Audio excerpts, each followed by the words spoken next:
واسی نے تفصیل سے اسے بتایا تھا، اور مریم جانے کیوں اس لمحے میمونہ کا دل ڈوب کر ابھرا تھا۔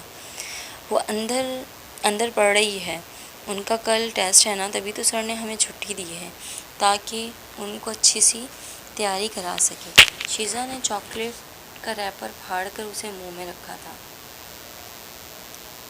میمونہ تیزی سے ڈرائنگ روم کی طرف بڑھی تھی جہاں وہ لوگ بیٹھ کر ٹیوشن پڑھتے تھے۔ اس کا دل بہت تیز دھڑک رہا تھا، لیکن ڈرائنگ روم کے دروازے کے باہر آ کر وہ ٹھہر گئی تھی۔ اس کا ذہن اس لمحے کچھ اور سوچ رہا تھا۔ میمونہ دبے قدموں گھر کے پچھلی طرف چلی آئی تھی، جہاں ایک گلی سی بنی تھی جس میں ایک چھوٹا سا اسٹور تھا اور پانی کی موٹر وغیرہ لگی تھی۔ گھر کے کمروں کی کھڑکیاں بھی اسی طرف کھلی تھیں۔ درمیان والی ڈرائنگ روم کی کھڑکی تھی۔ میمونہ نے ناصر کو ساتھ لے لیا تھا۔ اس نے سوچا کہ اگر بات وہی ہے جو وہ سوچ رہا ہے تو کوئی تو ہو جو اس کے ساتھ ہو، اس کا ساتھ دے سکے ضرورت پڑنے پہ۔ ناصر اسے پوچھتا ہی رہا کہ کیا بات ہے، مگر میمونہ نے اسے چپ رہنے کو کہا اور اس کا موبائل لے لیا، اور اس کے پاس اسمارٹ فون تھا جو رافی نے اسے دیا تھا۔ اس کی پکچر کوالٹی یقیناً اچھی ہوگی۔ میمونہ نے کیمرہ آن کر کے کھڑکی کے پردہ ذرا سا سرکایا تھا، ایسا کہ اندر موجود کسی کو کچھ محسوس نہ ہو، اور کیمرے میں نظر آتا اندر کا منظر جو میمونہ کو نظر آیا، اس نے میمونہ کے شک کو یقین میں بدل دیا تھا۔ اس کے دل کی دھڑکن اس لمحے بہت تیز ہو گئی تھی۔ اس نے بامشکل خود پر قابو رکھا تھا، کیونکہ اس سچویشن میں کسی بھی ٹھوس ثبوت کا ہونا بہت ضروری ہے، اور کیمرے کی آنکھ اس وقت صرف صاف اور واضح بتا رہی تھی کہ اندر ایک 13 سال کی معصوم سی بچی کو شیطان بس دبوچنے کو تیار ہے۔ وہ کسمسا رہی ہے، گھبرا رہی ہے، مگر شیطان کے بہکاوے عروج پر تھے۔ اس سے پہلے کہ پانی سر سے گزرتا، میمونہ نے ویڈیو سیو کر کے موبائل ہاتھ میں پکڑا اور تیزی سے اندر آئی۔ ہانپتے ہوئے اس نے دونوں ہاتھوں سے ڈرائنگ روم کا دروازہ کھولنے کی کوشش کی، مگر اس کے پیروں تلے زمین اس وقت کھسکی جب اس نے دروازے کو اندر سے لاک پایا۔ ناصر اب بھی نہ سمجھی سے اس کے پیچھے کھڑا تھا۔ اس کی سمجھ میں نہیں آ رہا تھا کہ اندر کون ہے اور میمونہ باجی کیا کر رہی ہیں۔ دروازہ کھولو، میں کہتی ہوں دروازہ کھولو۔ اس نے بری طرح دونوں ہاتھوں سے دروازہ دھڑ دھڑ کیا تھا، اور اندر شیطان بہت بری طرح سے بکھلا گیا تھا، اپنے مقصد کی ناکامی پہ بری طرح سے جھنجھلایا تھا، مگر دروازے پر ہوتی مسلسل دستک نے اسے دروازہ کھولنے پہ مجبور کر دیا تھا۔ کیا کر رہے تھے تم اندر؟ ہاں بولو، کیا کر رہے تھے تم؟ بچی کے ساتھ جواب دو، تمہیں شرم نہیں آتی اتنی گھناؤنی حرکت کرتے ہوئے؟ اتنا کیسے گر گئے تم؟ اس نے ڈری سہمی کانپتی ہوئی مریم کو بازو سے پکڑ کر اپنے پیچھے چھپا لیا تھا۔ ناصر کے اب سمجھ میں آیا تھا کہ وہ غصے سے فیضان کی طرف بڑھا تھا۔ میں کچھ نہیں کر رہا تھا، یہ خود ہی میرے ساتھ بکواس بند کرو اپنی۔ وہ بری طرح ہکلایا تو میمونہ نے غصے سے اسے چپ کرا دیا۔ تمہیں شرم نہیں آتی ایک 13 سال کی بچی پر الزام لگاتے ہوئے، جسے ان باتوں کا مطلب بھی نہیں معلوم؟ اتنا گر گئے ہو تم اپنے نفس کے آگے؟ یہ سب جھوٹ ہے، میں نے کچھ نہیں کیا ہے۔ آپ پتہ نہیں کیا سمجھ رہی ہیں، میں تو مریم کو ٹیسٹ کی تیاری کروا رہا تھا۔ وہ اب بھی خود کو بچانے کے لیے جھوٹ بول رہا تھا۔ اب تم سے ڈاکٹر ہادی ہی پوچھیں گے کہ تم کون سی ٹیسٹ کی تیاری کرا رہے تھے۔ میرے اس پاس ثبوت ہے، اور دیکھنا کہ میں تمہارے ساتھ کرتی کیا ہوں۔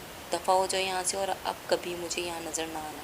فیضان نے عافیت اسی میں جانی کہ وہ یہاں سے خاموشی سے نکل جائے، کیونکہ بہتری اسی میں تھی۔ میمونہ کا وجود ٹھنڈا پڑنے لگا تھا۔ وہ اس سے لپٹتی لرزتی کانپتی مریم کو لے کر صوفے پہ بیٹھ گئی۔ اگر وہ وقت پہ نہ آتی تو کیا ہوتا، یہ سوچ ہی اس کو ڈرا رہی تھی۔ ناصر بھاگ کر پانی لے کر آیا تھا۔ آپ نے مجھے کیوں روکا میمونہ باجی؟ میں اس کو مزہ چکھا دیتا۔ اس کی ہمت کیسے ہوئی؟ بس ناصر بھائی، ابھی ہم اتنا ہی کر سکتے تھے۔ دیکھیے مریم کتنا ڈر گئی ہے، ہمیں اس وقت بچوں کا سوچنا تھا۔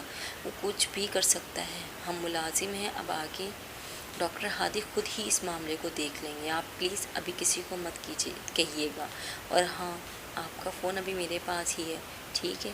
جی ٹھیک ہے میمونہ باجی، جیسے آپ کہیں۔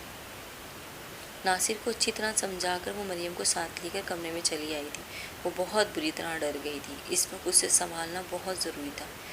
مجھے سب کچھ سچ بتاؤ مریم، اس نے تمہارے ساتھ کچھ برا تو نہیں کیا؟ دیکھو، ڈرو مت، سچ بتاؤ بالکل۔ اس نے ڈری سہمی مریم کو بازو سے پکڑ کر اپنے سامنے کیا تھا، جس کا چہرہ ڈرا اور خوف سے نیلا پڑ گیا تھا، آنکھیں آنسوں سے بھری تھی، اور اسے ابھی بھی اپنے بازوؤں پہ اپنے وجود پر ایک بوجھ سا محسوس ہو رہا تھا۔ اس نے نفی میں سر ہلایا۔ آپ ہی پہلے تو سر بہت اچھے تھے، بہت پیار سے پڑھاتے تھے، پھر آہستہ آہستہ وہ عجیب حرکتیں کرنے لگے۔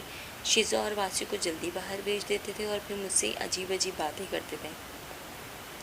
آج بھی مجھے کہہ رہے تھے کہ میرے ساتھ گھر چلو، ڈھیر سارے گفٹ دوں گا۔ میں نے منع کیا تو شکر ہے آپ ہی آپ آ گئی، ورنہ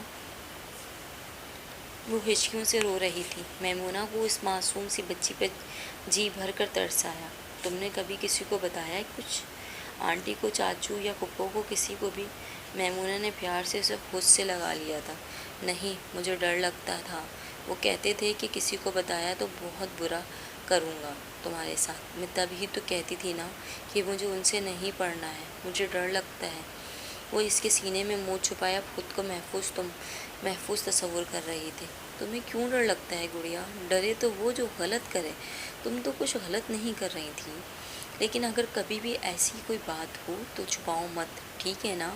اب پریشان مت ہو، میں ہوں تمہارے ساتھ۔ پھر میمونہ دیر تک اسے سمجھاتی رہی۔ وہ اب بڑی ہو رہی تھی اور اسے ان باتوں کو سمجھنے کی ضرورت تھی، اور فیضان نے اس کے اکیلے پن کا فائدہ اٹھایا، کیونکہ میمونہ سے پہلے وہ جب بھی آتا تھا تو گھر میں ہی ایک بوڑھی اپاہج دادی کے علاوہ اور ہوتا ہی کون تھا جو اسے دیکھتا۔ یہ تو شکر تھا کہ اللہ نے میمونہ کو وہاں ان بچوں کے لیے بھیج دیا تھا، ورنہ پتہ نہیں کیا ہو جاتا۔ مریم کو پچھلے 2 دن سے شدید بخار تھا، جو کہ کم ہونے کیوں نہیں دے رہا تھا، مگر اس بخار کا سبب میمونہ ابھی کسی کو نہیں بتا سکتی تھی، کیونکہ پہلے ہی مریم بہت زیادہ ڈری ہوئی تھی۔ میمونہ یہ بات صرف ہادی سے شیئر کرنا چاہتی تھی، مگر وہ پچھلے 2 دن سے کسی سیمینار میں شرکت کے لیے شہر سے باہر تھے، اور یہ سب اس کے غیر موجودگی میں ہی ہوا تھا۔ آج اسے واپس آ جانا تھا، اور میمونہ چاہتی تھی کہ وہ سب سے پہلے اسے بتائے، اور پھر وہ جو چاہے ایکشن لے۔ اتفاق تھا کہ آج صبا آ گئی تو میمونہ نے اس کے ساتھ مریم کو ڈاکٹر کے پاس لے گئی۔ صبا بھی مریم کی حالت دیکھ کر فکر مند ہو گئی تھی، اور اس وقت زیادہ پریشان ہو گئی تھی جب ڈاکٹر نے مریم کے بخار کا سبب کوئی ذہنی دباؤ بتایا۔ صبا نے میمونہ سے پوچھا تھا کہ کیا بات ہے، تو میمونہ نے بر وقت بات سنبھالی کہ ایگزامس کا ٹینشن ہے اور مریم کی تیاری پوری نہیں ہے۔ اب صبا مطمئن ہوئی یا نہیں، لیکن بہرحال اس نے کچھ کہا نہیں تھا زیادہ۔ واسی اور شیزا گھر پر تھے۔ میمونہ نے ناصر کو خاص تاکید کی تھی کہ ان کا خیال رکھیں، انہیں اکیلا نہ چھوڑیں اور باہر بھی نہ جائیں۔ ناصر اس وقت اس کا واحد رازدار تھا، اور اس کا موبائل بھی ابھی تک میمونہ کے پاس ہی تھا۔ اس بیچارے نے ابھی تک واپس بھی نہ مانگا تھا۔ آج ڈاکٹر ہادی کسی وجہ سے نہیں آ پائے تھے، اب انہیں صبح آنا تھا، اور آنٹی کئی بار پوچھ چکی تھی کہ پچھلے 2 دن سے بچوں کا ٹیوٹر انہیں پڑھانے کیوں نہیں آ رہا ہے۔ فضول میں بچوں کا وقت ضائع ہو رہا ہے، اور وہ بھی ایسے میں جبکہ ان کے امتحان سر پر تھے۔ میمونہ نے بہانہ بنا دیا تھا کہ وہ چھٹی پر ہے، کوئی ایمرجنسی تھی۔ میمونہ کو صرف ہادی کا انتظار تھا، اس سے پوچھ کر ہی وہ آگے کا کوئی صلاح عمل ترتیب دے سکتی تھی کہ یہ بات کسی کو بتانی ہے یا نہیں۔ ہادی اس دن نہیں آ سکا تھا، اگلے دن صبح پہنچا تھا اور پھر سیدھا ہاسپٹل چلا آیا، کیونکہ اس کی ڈیوٹی تھی۔ مریم کو بخار آج کچھ کم تھا۔ صبا بھی اپنے گھر واپس جا چکی تھی۔ رافی ہادی کی غیر موجودگی کا فائدہ اٹھا کے پچھلے 2 دن سے گھر ہی نہیں آیا تھا، بس تھوڑی دیر کو آتا تھا اور پھر کسی کو بتائے بنا چلا جاتا تھا۔ دادی کی بات ایک کان سے سن کر دوسرے سے نکال دیتا تھا، اور ناصر اور میمونہ تو خیر کسی گنتی میں ہی نہ تھے۔ ہاں، رات کے کھانے پہ سب اکٹھے ہوئے تو آنٹی نے پھر سے پوچھا کہ ٹیوٹر کا ذکر چھیڑ دیا تھا۔ رافی بھی موجود تھا۔ اچھا، کیوں، خیریت سے کچھ بتا کر گیا ہے؟ ہادی نے واسی اور شیزا کو کھانا کھلاتی میمونہ سے پوچھا تھا۔ وہ لمحے بھر کو چپ رہ گئی تھی۔ اب سب کے سامنے کیا کہے؟ جی، انہیں ایمرجنسی میں شہر سے باہر جانا تھا، اسے چھٹی لے کر گئے ہیں۔ میمونہ نے نگاہ چرا کر کہا تو اس کے چہرے کے تاثرات کو پل بھر میں ہادی نے نوٹس کیا تھا۔ جانے کیوں اسے محسوس ہوا کہ بات وہ نہیں جو میمونہ کہہ رہی ہے، بلکہ اصل بات کچھ اور ہے۔ اچھا ٹھیک ہے، میں کال کر کے پتہ کرتا ہوں، آپ پریشان نہ ہوں امی۔ ہاں، تم ابھی کال کرو اسے، بچوں کی پڑھائی کا حرج ہو رہا ہے۔